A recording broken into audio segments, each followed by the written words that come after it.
नमस्कार, मैं हूं मोहम्मद आसिफ और आप देख रहे हैं SP9 न्यूज़। मतगणना कल हो चुकी है, नतीजे भी आ चुके हैं। 5 राज्यों में किसने बाजी मारी है, ये भी हम सब जान चुके हैं। 5 राज्यों में से 4 राज्यों में जो है बीजेपी की ज़बरदस्त जीत हुई है। लेकिन वहीं कांग्रेस की बात करें तो लगभग सभी राज्यों में जो उनका पूरी तरह से सुपड़ा साफ हो गया है। आज जो बात करने वाले हैं, उन दिग्गजों के बारे में जिनका राजनीतिक करियर एक तरह से कह सकते हैं आप कि पूरी तरह से ख़त्म हो गया है। और मैं ऐसा क्यों कह रहा हूँ, ये वीडियो के आखिर में आपको बताऊंगा। मैं आज बात करने वाला हूँ कि इन 5 राज्यों में जो तमाम दिग्गज स्टार थे, उनकी कैसी जो है किस तरह से हार हुई, किस वजह से हार हुई और कहाँ पर उनकी सबसे बड़ी गलती हो गई, ये मैं आपको बताने वाला हूँ। इन 5 राज्यों में सबसे ज़्यादा जो लोगों की निगाहें रही हैं वो यूपी चुनाव पर रही हैं, क्योंकि यूपी जो है सबसे बड़ा राज्य जनसंख्या के हिसाब से माना जाता है और लोगों की निगाहें वहीं टिकी हुई थी और बीजेपी की ज़बरदस्त तरीके से जीत भी वहीं हुई है।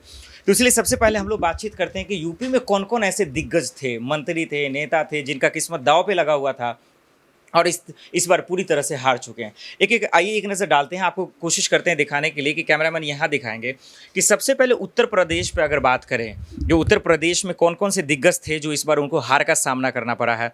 तो सबसे पहले जो है उप मुख्यमंत्री केशव प्रसाद मौर्य थे। जी, बहुत बड़ा चेहरा था केशव प्रसाद मौर्य का। हमारे सहयोगी ने भी जो है अभी खबरें भी की हैं कि एक मुख्यमंत्री के लिए उनका चेहरे का डिस्कशन भी चल रहा था, रेस में उनका नाम भी चल रहा था।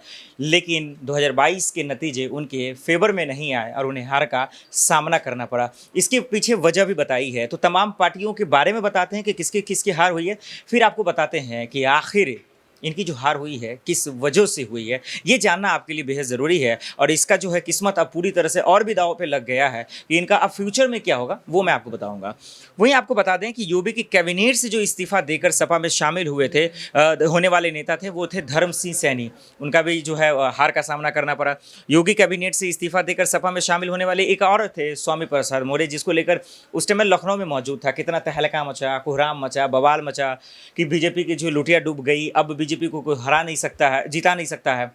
लेकिन तस्वीरें ठीक उसके उलट आई हैं जो हम सबके सामने हैं। फिर वहीं से प्रदेश अध्यक्ष अजय कुमार लल्लू जी भी हैं, जो कांग्रेस के दिग्गज माने जाते थे। कांग्रेस की नैया भी नहीं पार करा पाए, 2 सीटों पे सिमट कर रहेगी कांग्रेस। तो प्रियंका गांधी के कंधों पे पूरा जो है जिम्मेदारियां निभा दी गई। यही वजह है कि रिस्पॉन्सिबिलिटी को लेकर आगे वो बढ़ नहीं पाए और प्रियंका कांग्रेस का वो हाल हो गया है जिस तरह से आप कह सकते हैं कि अब पूरी तरह से ख़त्म हो गया है यूपी में। 3 दशकों से छोड़िए, अब 4 दशक से इनकी कहानी ख़त्म हो गई और आने वाला वक्त में भी इनके लिए अच्छा दिन नहीं रहेगा। तो अजय कुमार लल्लू अपनी सीट नहीं बचा सके। अब अंदाजा आप लगाइए कि एक प्रदेश का अध्यक्ष है जो कांग्रेस का, वो अपनी सीट नहीं बचा पा रहा, तो तमाम जो है कार्यकर्ताओं के साथ वो काफिला को कैसे लेके आगे बढ़ सकता है। मतलब आप अंदाजा लगाइए कि नीतियों में कितनी कमी है, इससे आप अंदाजा लगा सकते हैं। एक बड़ी बात है। फिर वहीं गन्ना मंत्री सुरेश कुमार राणा ये भी हार गया और ये हार क्यों हुई, ये इसका वजह मैं आपको बताता हूँ। आखिर में भी बताऊंगा, लेकिन अभी थोड़ा सा ये बताना चाह रहा हूँ मैं मुरादाबाद में उस वक्त था, तो किसानों से जब हमारी मुलाकात हुई तो उनकी नाराज़गियाँ गन्ना को लेकर हो और आवारा पशु को लेकर, क्योंकि जिस तरह से आवारा PM मोदी ने भी जिक्र किया, प्रियंका गांधी ने भी की कि हाँ, एक यूपी में ये बड़ा मसला है और उस मसले का हल सही तरीके से नहीं करने की वजह से सुरेश राणा का जो है वो कहीं ना कहीं इस वक्त हार का सामना करना पड़ा। ये 2017 में जो है कैबिनेट में गन्ना के मंत्री थे ये। वहीं आज़ाद समाज पार्टी के चीफ चंद्रशेखर आज़ाद जो CM योगी को टक्कर देने निकले थे, SP न्यूज़ से मैंने एक स्टोरी भी की है कि किस वजह से उनकी हार हुई है। कब कब उन पर हमला भी हुआ है। जब वो गोरखपुर में मौजूद थे तो उनको भी हार का सामना करना पड़ा है और उसका हार का सामना इस वजह से माना जा रहा है कि उनका जो प्लान था वो CM योगी को तक टक्कर देने के लिए वो पहुंच ही नहीं सकते थे। तो ये तमाम दिग्गज नेता थे और भी हैं बहुत सारे। केंद्रीय मंत्री SP सिंह बघेल भी हैं, योगी के मंत्री सतीश राणा है, महाना जी है और बहुत सारे ऐसे लोग हैं। और जो सबसे बड़ा एक चेहरा था जो लोगों की निगाहें उस पर टिकी हुई थी, नोएडा से पंखुड़ी पाठक जी, जो कांग्रेस के प्रत्याशी थे, उन पे लोगों की निगाहें टिकी हुई थी और उनको बिहार का सामना करना पड़ा और वो भी समाजवादी पार्टी छोड़कर जो है कांग्रेस में ही शामिल हुई थी। अब आपको बता दें जो पंजाब में कई ऐसे दिग्गज हैं जिनको वो सामना करना पड़ा है। पंजाब में वो कौन है, तो सबसे पहले चेहरा जो आएगा पंजाब के मुख्यमंत्री CM चरणजीत सिंह चन्नी, जो 2 सीटों पे थे। जी हाँ, 2 सीटों से चुनाव लड़ रहे थे और दोनों जगह से उन्हें हार का सामना करना पड़ा। आप सोचिए कि एक प्रदेश का मुख्यमंत्री ही अपनी सीट को नहीं बचा पाया, तो फिर अपने जो है पूरे तमाम टीम को कैसे बचा पाएगा, अपने कार्यकर्ताओं को क्या किस तरह की ट्रेनिंग या प्लानिंग दी होगी। तो समझ सकते हैं कि कांग्रेस की जो हार हुई है 5 राज्यों में, उसके पीछे ठोस वजह जो है वो क्या है, ये इन तस्वीरों से समझ और हम सब परख सकते हैं। वहीं पूर्व मुख्यमंत्री कैप्टन अमरिंदर सिंह भी रहे हैं, पूर्व मुख्यमंत्री प्रकाश सिंह बादल भी रहे, वो भी हार गए, पूर्व मुख्यमंत्री राजेंद्र कौर भी रहे, वो भी हार गए। तो तमाम लोगों को जो है हार का सामना करना पड़ा है। प्रदेश अध्यक्ष जिन्होंने पंजाब में रायता फैलाया, जिन्होंने कांग्रेस की में अंतर्कलह में ज़्यादा से ज़्यादा बढ़ावा दिया, कभी सोनिया गांधी को चिट्ठी, कभी हाईकमान से बातचीत, कभी दिल्ली में मीटिंग, तमाम तरह के ढंढोरे पीटे गए, ड्रामा हुआ और आखिर में उन्हें भी हार का सामना करना पड़ा।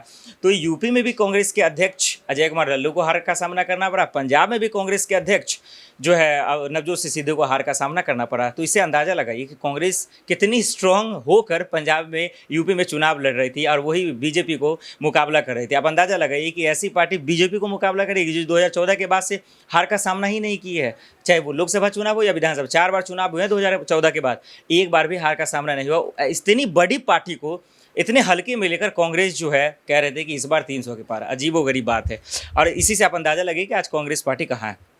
फिर वहीं बात करें वरिष्ठ यहाँ पे वरिष्ठ अकाली नेता के तौर पर विक्रम सिंह, उनको भी हार का सामना करना पड़ा, तमाम लोग थे।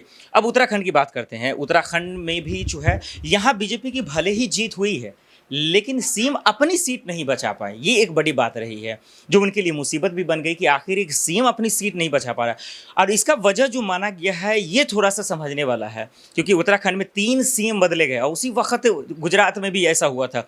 बहरहाल गुजरात में तो जो है आने वाले वक्त में चुनाव होने हैं, लेकिन सीएम पुष्कर धामी अपनी सीट नहीं बचा सके, ये एक बड़ा सवाल खड़ा हो रहा है। इसके पीछे जो वजह आ रही है निकल कर, कैलाश विजयवर्गीय ने भी बताया, बीजेपी के तमाम वरिष्ठ नेताओं ने और ख़ास करके जो राजनीतिक जानकार हैं वो कह रहे हैं कि बार बार तुरंत सीएम बदलने से उनकी छवि पे, उनके कैरेक्टर पे वो चीज़ों को परख नहीं पाए। इस वजह से उनका जो है हार का सामना करना पड़ता है। इस वजह से धामी पर जो है दाव लग रहा है और इसीलिए सीएम चिरंजीवी सिंह चन्नी और धामी आज अपना इस्तीफा सौंप कर आए हुए हैं। ये भी एक बड़ी खबर है जो SPN न्यूज़ के माध्यम से हम तमाम दर्शकों को दिखा चुके हैं।